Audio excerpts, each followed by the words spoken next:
Рахмат, Республика Тажы-Зулушев. Урматтуу депутаттар, урматтуу төрага, урматтуу Жеңиш Парпиевич. Мына сиз жүйөлүү себеп менен кетип атасыз.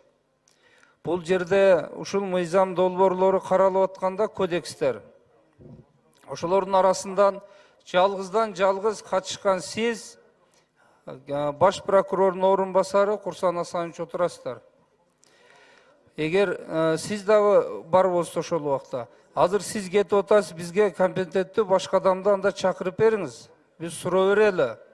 Ошол эле Лейла Чынтургана Сыдыкованы чакырыңыз, рабочий группаны. Ушул жерде 5-6 жол биз кайтарып, бузуулар кодекси, нарушение кодекс, переводун таап берсек таап бере албай койгон, эсиңиздердеби? Бүгүн түшүндүрсүнчү. Бул түкүрүк бузууга киреби же проступка, жанагы адамдын жосунуна киреби? Кимиңиздер түшүндүрөсүздөр азыр? Ошо рабочий группаны чакырып бериңиз. Сиз кетсеңиз, сиздин ордуңузда бирөө отурсун.